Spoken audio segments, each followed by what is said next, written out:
what started out as being, hey, we should show these executives that we have chemistry on camera, turned into let's upload 3 videos a week for as long as we possibly can. Let's take trips to Baltimore. Let's work at Hostling International and pitch the GM so that they fly us around the country to make promo videos for their hostels. And in exchange, we now have content for this YouTube channel. It took 3 years of consistently uploading. We were producing, we were being the talent, we were filming, and we were editing, we were doing everything.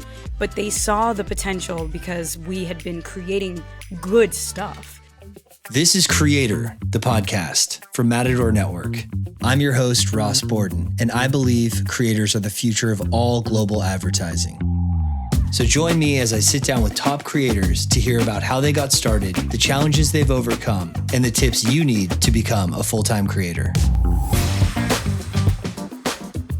All right, welcome back to another episode of Creator, the podcast. Today we have an old friend of mine, Jo Franco, who's a content creator, a TV host, an author, a polyglot, had amassed over 1 million subscribers on YouTube from travel vlogging, and then walked away. And now she is hosting her own show on Nat Geo called Big Little Italy. Jo, welcome to the show. Ross, I'm glad to be here. It's been over a decade since we first met, and it's just cool to know that we're both still doing the same thing. I know. And I, we haven't chatted for a while and caught up. We've exchanged emails here and there, but there's a lot to dive into. You've been very busy. Your career's going bananas. So I'm really excited to catch up, and we got a lot to cover. So how did you get started? Take us back a little bit to when you started creating content and where did it all begin? So I was always in between cultures, grew up as a Brazilian in this small town, USA. So I knew that there was an itch to discover culture, language, people. I always felt like the other. And I think if you grow up like that, you have this instinctive need to continue to feel like that. It's like a weird thing. And maybe other travelers listening feel like that too. Like if you felt like a weirdo in school, you want to keep feeling that as an adult. And so I think travel gives us the chance to do that. I come from this very humble background, cleaned houses with my mom. It was very much like the immigrant American dream. So who was I to think that I would start travel vlogging, which honestly, if you take a step back, that is one of the most entitled things anyone could ever do.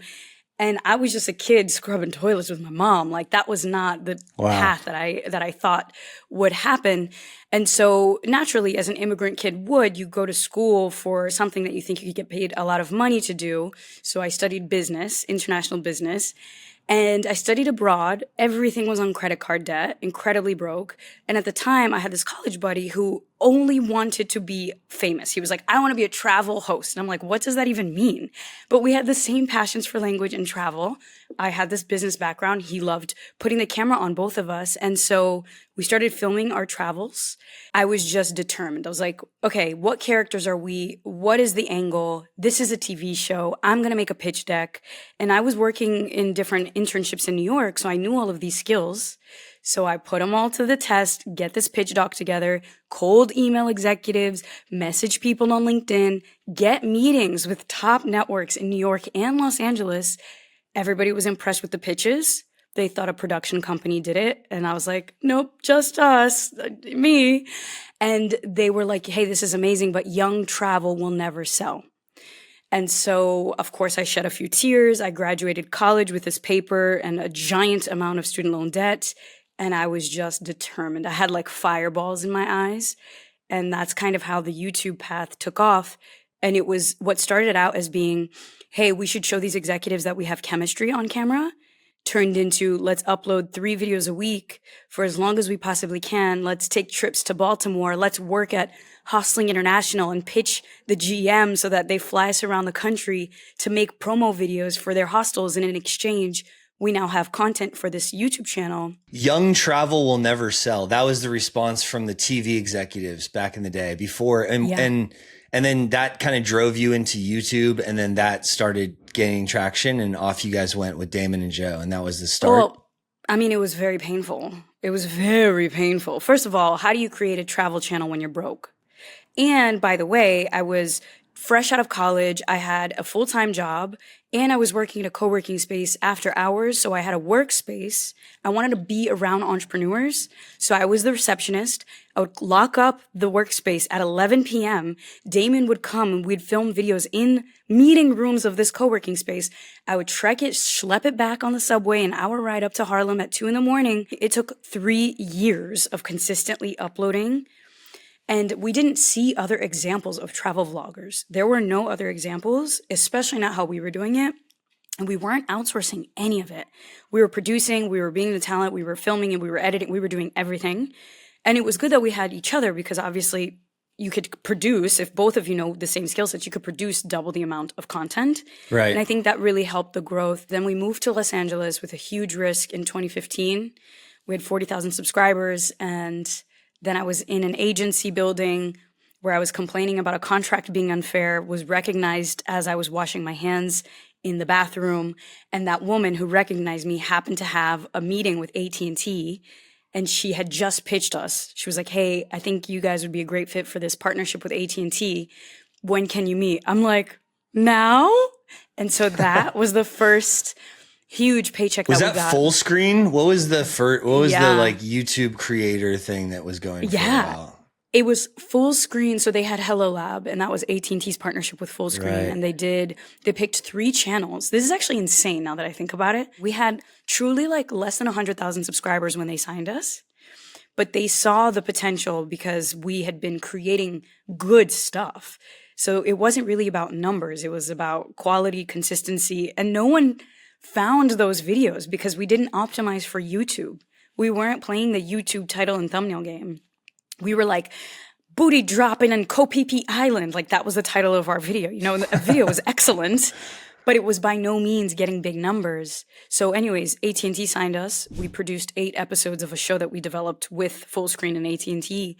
And that was in 2015. And basically ever since then, I've never considered doing anything else as far as like I'm not applying for a corporate job. Some days I do think about it because honestly, it gets rough. But most of the times I'm like, what an extraordinary career to be a creator. That was really the moment, the bathroom meeting when the executive was like, hey, I know you. I just pitched you to AT&T. But that was after 3 years of just like putting on blinders and uploading to YouTube.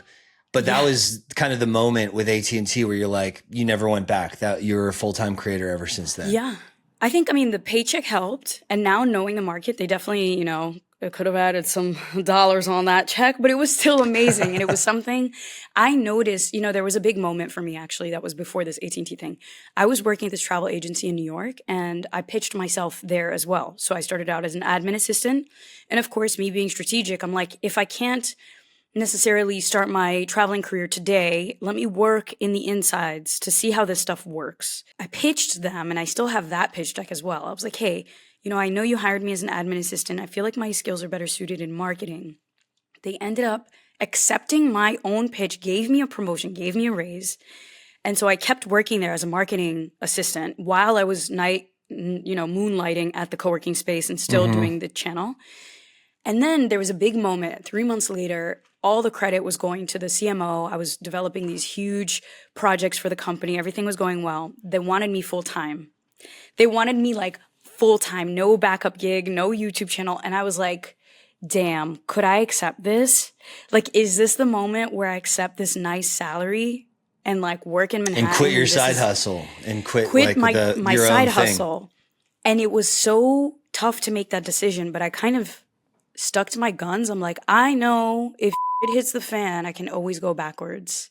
It's crazy. Everyone who comes on the show, they say, when I ask about the sort of like a watershed moment of like where they went full time, all the people who have been successful and never went back always say, I could always go back. Worst case scenario, I'll just go back and get another corporate job. And then literally as soon as they put all of their time, heart, and soul into something and go 100%, they never have to go back because they make it. So I love that. It's crazy. Like that keeps coming up in these conversations, and it's true. You got to look at your situation. Not everybody's situation is the same. Some people have support, some people don't, some people have families, and like every variable, that's why they say, take these risks when you're younger, because every variable, the more comfortable you are, if you are used to having a full-time salary, or if you do have family to support, it's just going to add another layer of difficulty. It's always a difficult decision. But of course, at this time, my personal situation, it was not great. Like $70,000 of student loan debt as an immigrant with no backup net. Like that's not a good place to be. Yeah. But I still feel like it was a better time to take that risk then than now. And even now, when I think back, I'm like, I still take risks today. And maybe in 10 years, I'll look back at this version of myself and be like, I can't believe 33-year-old Joanna did that, you know? And like, that's, I think, the cool part about entrepreneurship and this wild, wild west of being creators. How do you get your confidence? Like you clearly, I mean, you exude confidence right now. I feel like you were, even as a really young person, you were like pitching executives. It feels like to make the whole thing happen as a full-time creator, you need to have sales skills and you need to be fearless. So would you agree with that? And two, what is your advice for someone who's like, man, I'm just not such a wolf. You know, I'm not as fearless. I'm not as good at sales. I'm not as good at pitching myself, even though I believe in myself. What would you give as advice or something that helped you, you know, feel that level of confidence when you're in these situations, especially as a young creator? The thing that helped shape confidence in me, and confidence, in my opinion, is very much a muscle, but it has been since I was a kid and even as an adult, is like doing scary things. So as a kid, I didn't really have a choice. I was thrown into a classroom with kids that didn't understand what I was saying because they didn't speak my language and I didn't speak theirs. And I'm old enough to know what's going on, right? Like I know what it is to be understood at home. And then all of a sudden, for 8 hours, I'm in a room with people that do not understand what I'm saying. And so then you pick up skills, like you pick up observation, body language. You learn to communicate. You learn to read the room, literally read the room. If you do not have the skills of reading the room, you come off like a jackass. You come off arrogant. Yeah. But a successful, confident person is someone that can read the room and know like, oh, this is a time to step back, or, oh, this person's floundering. Let me help them. And that's awareness that I developed as a kid, being out of my comfort zone. And like I mentioned earlier, it's like this weird thing that when you have that, I feel like all of us have felt that at one point in our lives. You don't have to be an immigrant kid to feel that. You can be in a weird position, or you could just be on a street that you don't recognize. You feel a little lost. The more we create opportunities to put ourselves in those moments of true discomfort, the more you realize what you're made of. And I think confidence comes from that.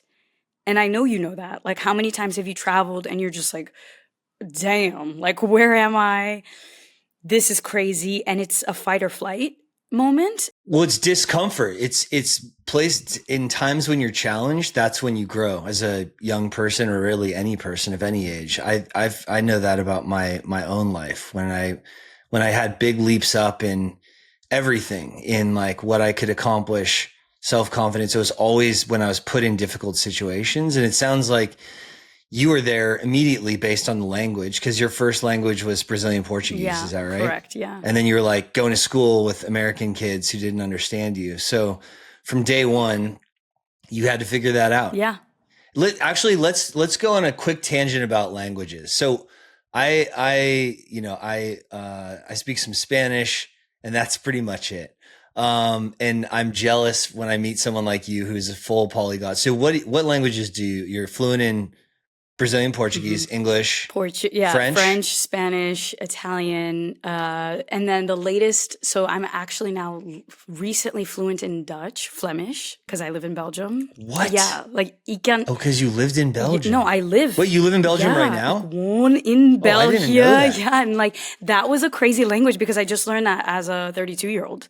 So it's like, you know, when people say, "Oh yeah, the younger you are, the easier it is." Yes, of course it is. It is easier. And it was painful, Ross. And when I tell you, like, confidence comes from putting yourself in awkward, uncomfortable moments, I'm practicing what I preach every single day here.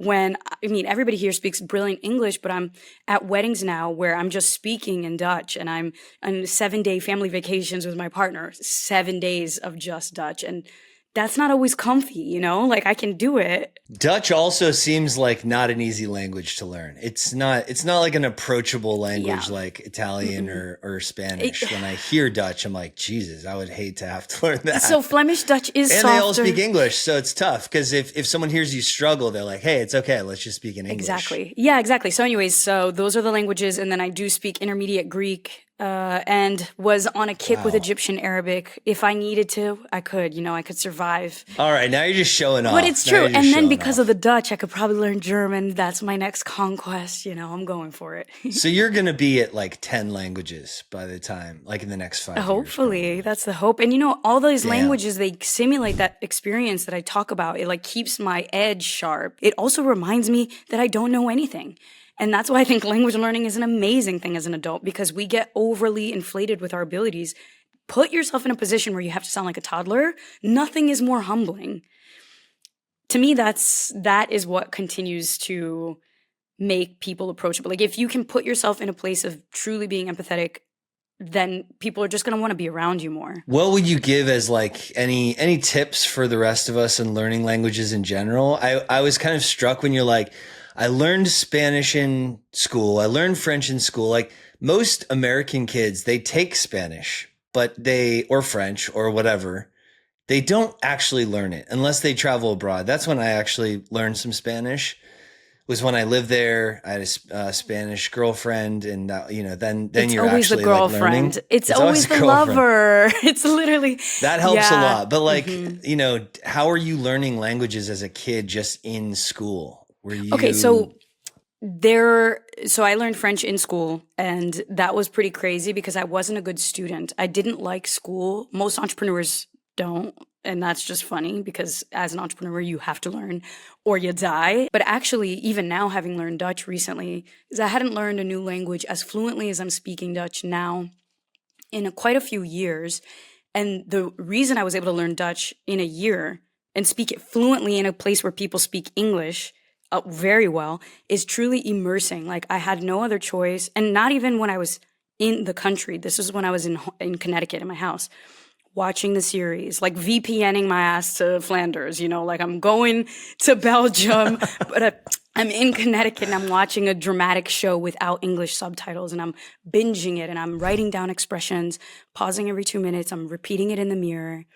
I'm doing a few apps, but the apps, they're really just like gateway drugs.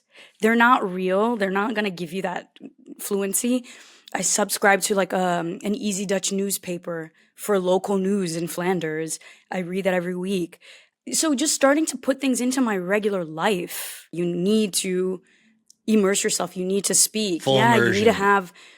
Even if you're not there, you're like watching TV shows in that language, no subtitles, news podcasts, outlets, whatever you consume. Just working out the brain muscle to have work it like out. Writing, reading, all of it is so crazy because when you're doing it, and again, I just had this moment because I was like, I will never learn this language. I had a few meltdowns. I was just like, this sucks. I hate this. I can't believe this is what I love to do because, even when you love to do it, it still kind of sucks sometimes. And at the end of the year, you start seeing the gains. It just takes a long time. It's almost like a YouTube career. So let's jump back to that now because you said something earlier, 3 years, and you had 40,000 subscribers, which is great still, but 3 years, long time. And it's funny, I talk to YouTubers. Sometimes they're like, they had to put the blinders on for 10 years before they hit like 100,000. And then now they have 1 million or 1 million plus. But YouTube seems to be way more than TikTok and Instagram, like the long game where you really have to put in the time and work. And you said you guys in the beginning were not playing the game with the loud thumbnails and the eye-catching titles. So now that you have known the game, been in the game, and I think you guys built to 1 million subs or something like that. Any tips for YouTubers who are starting out or early and they're just like, damn, am I going to do this for 3 years and see where it lands? Any ways to move faster? I think studying what people are doing is obviously a great place to start. Like do the research of what's working, and every video, as long as you're competing with yourself, where you're like, I want to improve my own metrics every week, for instance, if that's your goal, then I think that that's how to look at it. Don't compare yourself to other people. It's incredibly damaging. Sometimes the algorithm's in your favor, sometimes it's not. Most of the time, the video that you don't give a crap about is the one that's going to go viral. And that's exactly what happened to us. We made a silly video of like Americans trying Brazilian candies. That gets featured on the homepage of YouTube Brazil. Suddenly, we're 70,000 subscribers overnight.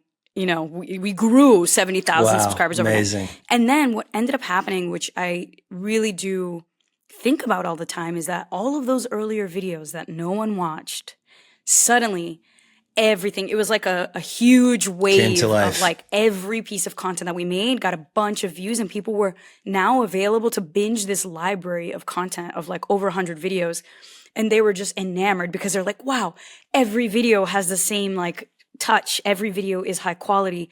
And I think that is really important because when you're building on YouTube, you're literally building a house. Every video is a brick. So don't put a crappy brick down.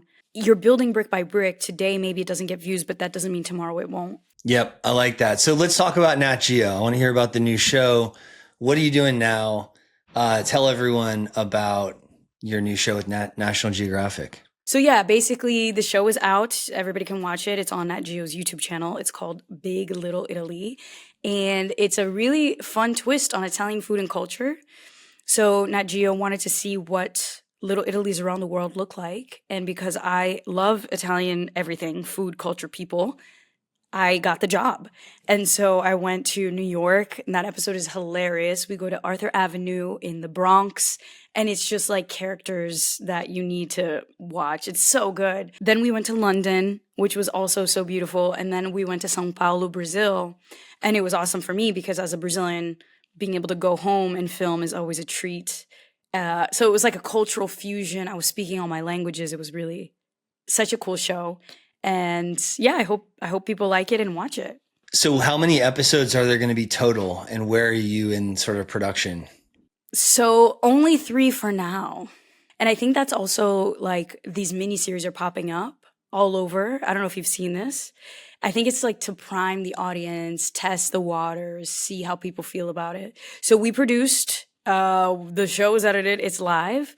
And yeah, we'll see what happens next. All I do know is that it's really cool to see a legacy brand like Nat Geo investing in creators and on digital, because that is what's happening now in media. I go to Sundance every year, and this last year was like, it seemed like creators had just like have a massive leap up, and they were the talk of the entire festival. Creators are becoming Hollywood faster than Hollywood is figuring out how to become creators. And I think that's super true. You're seeing like creators on TikTok start some series that goes viral, and then it gets like picked up by a network, and it's going to be an entire show.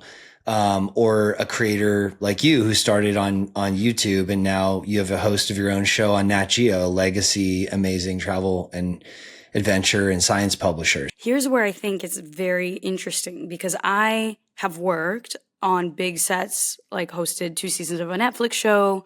Nat Geo's set was pretty big as well. I've worked for a digital series with huge brands, AT&T, Hollister, like all over. I've done it all in terms of like, did the brand stuff, did the show stuff, and the creator stuff.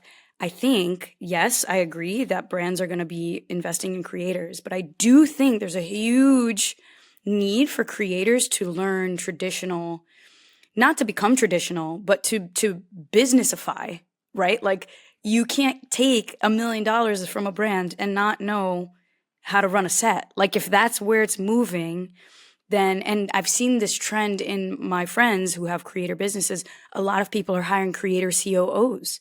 So people will come in from traditional platforms, traditional media companies, will basically be the grown up, for lack of a better word, in a creator business that's probably booming, but the creator just wants to create. I think that there's so much power in being a creator, but I also think that there's something that I cannot learn unless I go into traditional.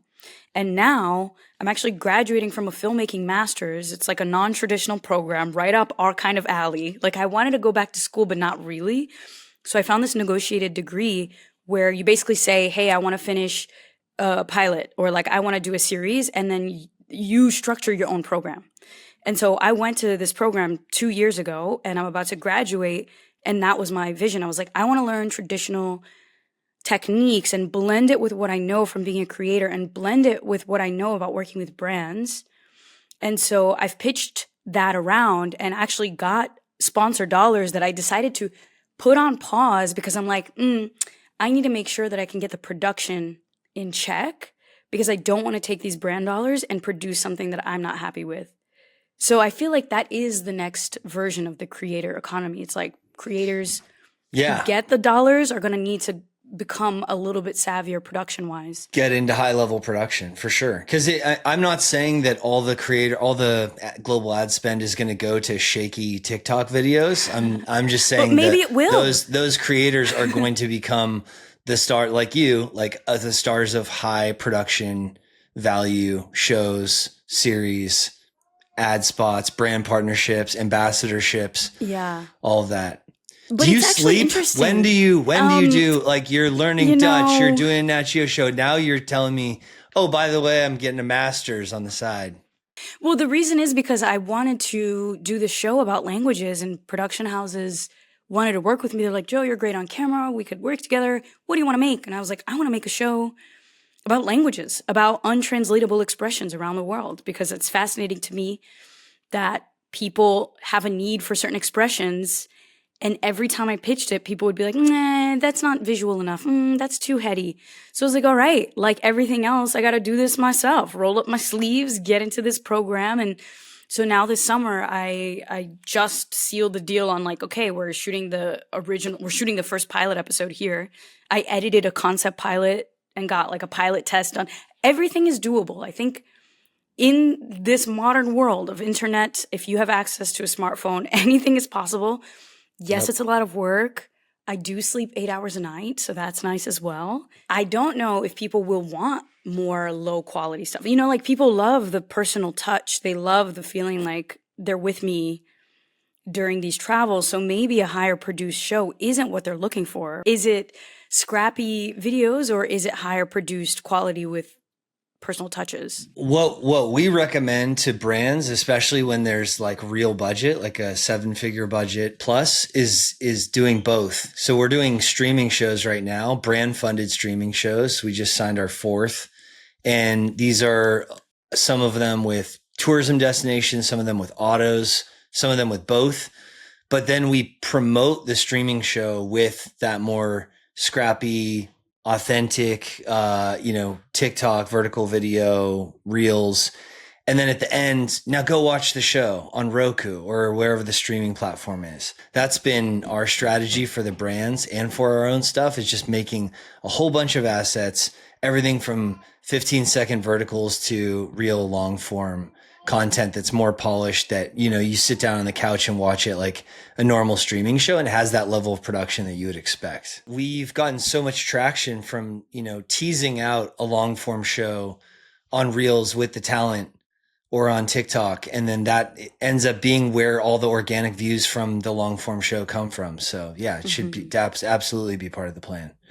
So just closing the loop on Big Little Italy, how did that come to be? So they had the idea. That's not something that you pitched. And then did they approach you, or you were already talking to the development team about being a host of something? How did that happen? So it was actually through an email. It was like a random email, and I was on my way to Sri Lanka, so I couldn't even make the meeting. It was like host opportunity for a National Geographic YouTube show. And I was like, this sounds awesome, but I can't make this call, which I love meeting people on calls, especially if I know that they're trying to hire me for something. So anyways, I made this video and I was like, hey, Nat Geo team, would love to work with you guys.